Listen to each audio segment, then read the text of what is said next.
Century of Progress Historic District. We're going to check out some Century of Progress homes. House here was made in Lafayette, Indiana. Experiment in home building. Yep. Walter Scholler, an architect from Lafayette, Indiana, known for designing many buildings on Purdue University's campus, designed the Weibolt Rostone house. This Century Progress home was created to showcase rostone, an exciting new material billed as never needing repairs.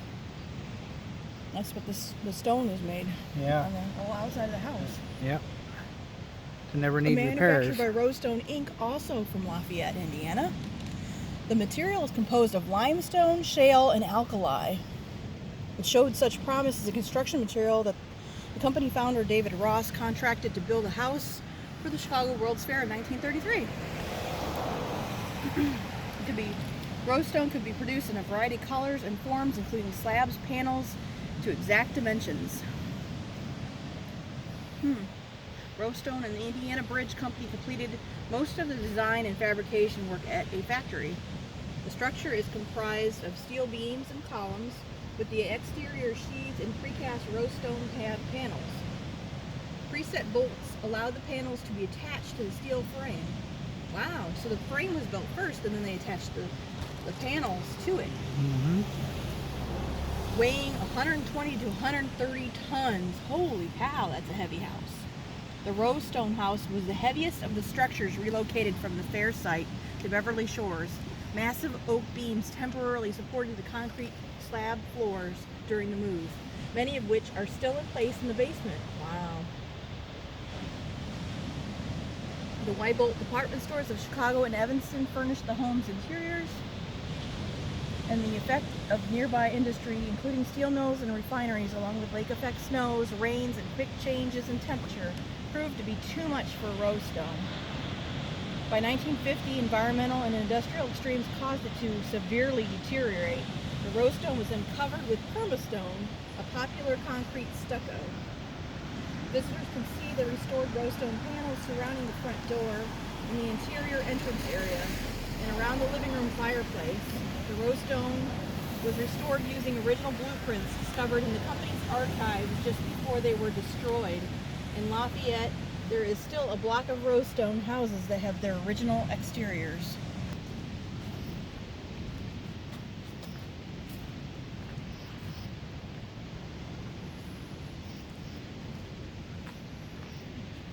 Ooh. Armco Ferro, porcelain enamel frameless. Oh, it's a frameless steel house.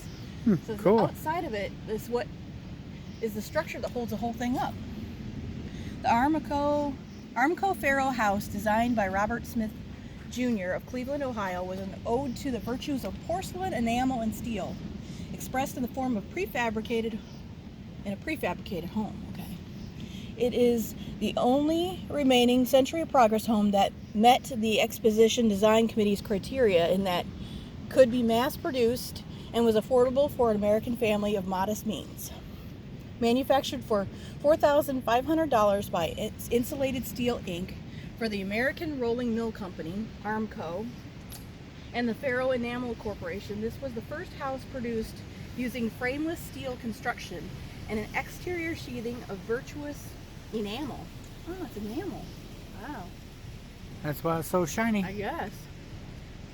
It is a shiny house. Bob Weaver, Ferro's president, came up with the idea of using porcelain and enamel for residential construction. It only took 5 days for the 2,400 square foot structure to be erected from prefabricated panels. Touted as having a revolutionary construction system, the frameless house was comprised of no thicker than a dime corrugated steel. Wow, that's thin. Yep. And they're connected by steel clips. They're showing right here, corrugated steel fan for the floors and the walls even. Yep. Asbestos board. That's not good. No. Dense fiberboard and asbestos board. The innovative system of construction provided an inspiration for the post-World War II prefabricated housing for returning GIs developed by the Lustron Corporation. Looking similar to a cardboard box finished with a shiny porcelain-coated metal exterior, The Armco Ferro house was probably an astonishing sight for fair visitors, most of whom resided in traditional bungalows and wood frame houses from the Victorian era. Once they stepped inside it, visitors found a comfortable house finished with plasterboard, modern furniture, and rooms laid out in a familiar way. The Armco Ferro house looked much like the 4 square houses popular at the time, with 4 bedrooms and 2 bathrooms upstairs and a living room, kitchen, den, and dining room downstairs. This contrast of the modern exterior and traditional interior set the Armco Ferro house apart from some of the other Century of Progress homes, which pushed the design and finishes on both the interior and the exterior.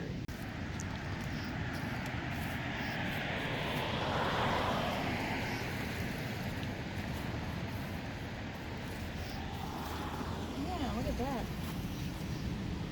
The Florida Tropical House, home, cruise ship, and more. Oh, look at how they got it here. You see the tugboat? They put it on barges. Oh, yeah. And brought it over from Chicago. That's what it looked like when they put it in. The whole back side is all glass. It's pretty neat. And a little bit of Art Deco with a more modern, sleek interior. Yeah. An architectural travel brochure of sorts. The Florida Tropical House was the only state-sponsored Century of Progress home commissioned by the state of Florida to lure tourists to the Sunshine State. The state even published a booklet promoting the project, complete with an introductory message from the governor, David Schultz, at the time. The most expensive and luxurious of the Century of Progress homes, the Florida House, as it was originally known, was designed for people of means who lived life in style. Inspired by the subtropical climate of southern Florida, Robert Law Weed, a prominent Miami architect, designed the flamingo pink Art Deco home to bring the indoors and outdoors together in one place. With plentiful windows, he explained the rooms themselves become part of the outdoors. The home's centerpiece was a spacious 2-story living room with an overhanging balcony, modeled after an ocean liner deck. The building's flat roof showcased large open terraces perfect for lounging and sunbathing. The nautical theme continued inside with portal windows and cruise ship inspired aluminum railings. The residence cost $15,000 to build. The building's original specifications called for poured concrete walls, but so that the house could be easily removed following the fair, it was framed in wood, then finished with a lightweight concrete stucco. Materials native to Florida used in the construction of the building included limestone and travertine, another form of limestone deposited by mineral springs. Over the years, the home's bright pink color has served as a navigational aid for boaters on Lake Michigan. They're like, oh, there's the pink house, we know where we're at. Yep.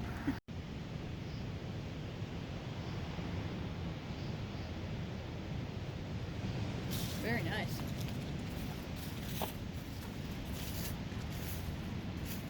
NeilAmark.org. America's first glass house. Wow. Intended as a showcase of modern design and innovative building materials, this house played a pioneering role in the development of passive solar heating. This was much to the surprise of its Chicago architect, George Fred Keck. One cold morning during construction, Keck noticed that the workmen had shed their winter coats while laboring inside the glass-enclosed space. Keck speculated that the sun streaming through the glass walls could be a cost-effective source of heating. After the fair, Keck incorporated south-facing windows and other passive heating into his designs. Ironically, this unanticipated heat source worked directly against the House of Tomorrow's most touted feature at the fair, air conditioning. At the time when popular new home styles included the bungalow, arts and crafts, and craftsmen, features such as floor-to-ceiling windows, open floor plans, air conditioning, passive solar heating, and even automatic dishwashers have found their way into the most modern homes. Time will tell if the airplane hangar tucked into the House of Tomorrow's first floor will also become standard. It has an airplane hangar inside of it. That's pretty cool. That's awesome. Yep, that is pretty You cool. can see, look at this neat fireplace it has in there, all the way around. Mm-hmm. And then this is some cool furnishings. Look at those candelabras, and a piano. steel framework complete. Fiber concrete floor joists being placed. It looks like something you'd see at Epcot Center almost. Yeah, it's pretty neat. Look at that. See how the airplane fits in there? Yeah. Hangar garage. That's a There it house for is. Bob. Yep, right there. It's a hangar house. That's awesome. Well, here's our favorite, but really wish we can get you guys up there so you can see it, but we can't. It's one story. All made of cypress wood. Unlike the ultra-modern homes of steel, stone, and glass constructed for the century of progress, the Cypress log cabin provided a refreshing contrast in terms of the material it was constructed with and its rustic design. Sponsored by the Southern Cypress Manufacturers Association, the Cypress log cabin showcased the many kinds and uses of cypress. Known as the wood eternal, cypress is resistant to water and decay. Designed by Chicago architect Murray D. Hetherington, the house demonstrated the wood's durability and versatility, incorporating cypress siding, shakes, structural timbers, walls, flooring, window shades, and furnishing. Wow, even the window shades were cypress. The whimsical exhibit at the fair, which engaged visitors' imagination, included fences, pergolas, and bridges accented with decorated cypress knees carved to resemble animal heads and fantasy creatures. The exhibit educated visitors about all the wonderful things that could be created from cypress and promoted the use of the material on behalf of companies that sold it. Even the garden adjacent to the house served as a workshop to show people how to carve and build items out of cypress wood. I love that fireplace. Wow. The main lodge featured cypress artifacts, including a 150-year-old Seminole Indian canoe. Wow. A confessional grating from 1828 used in a Catholic church in Louisiana, and a 100,000-year-old piece of cypress found under a Philadelphia subway. A second structure with overhead doors provided a demonstration space for craftsmen making items out of cypress. That building became known as the Guest House when it was relocated to Beverly Shores. Ironically, the cabin was the only building used as a home at the exposition. During both seasons of the fair, Mr. and Mrs. B.R. Ellis from the Southern Cypress Association lived in the L of the house, which contained the bedroom, hall, pantry, and bath. I'm gonna cross the street and see if I can get a better bridge there. That's neat. better picture. Yep. Maybe stand over here. Yep, that's what I'm thinking. Stand over here and try to get a better picture. Oh yeah, look at that. Oh yeah. Look at that there, guys. This is an awesome little house.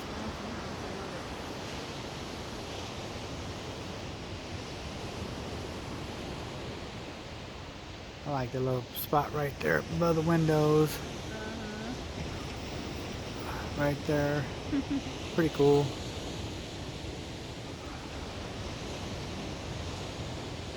Beautiful homes. Yep.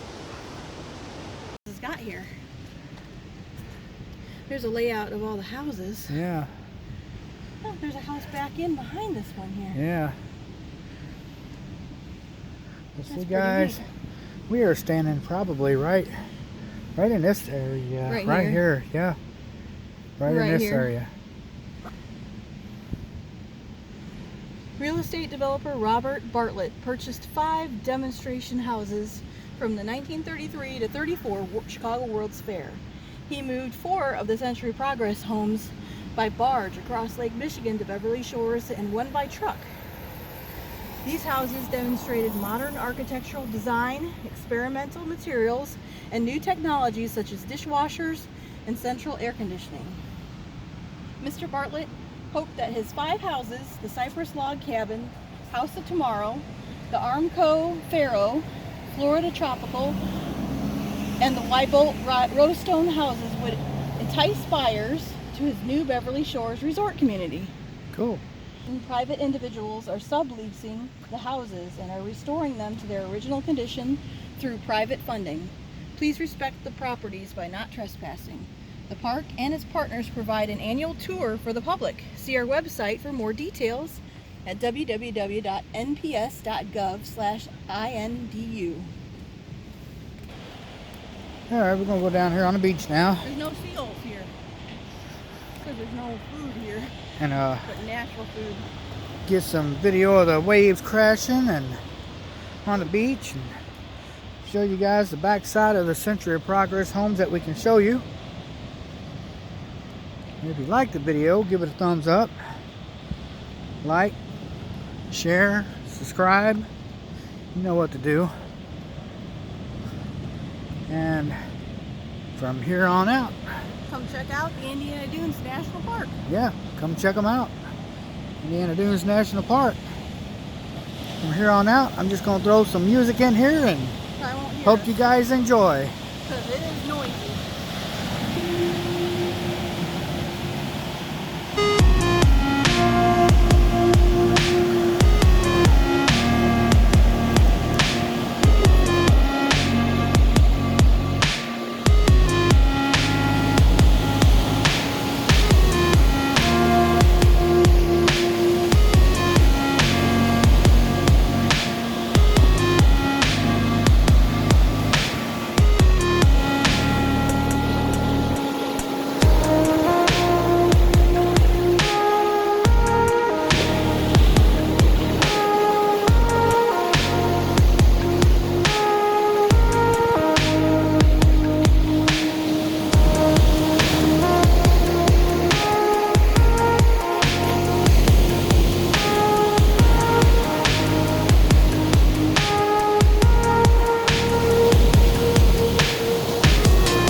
Whoa!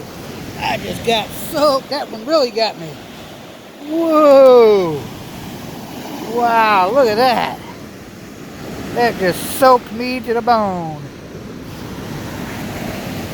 Oh well. Got cold feet now. Woo! I mean, cold feet. That was a big one that came in.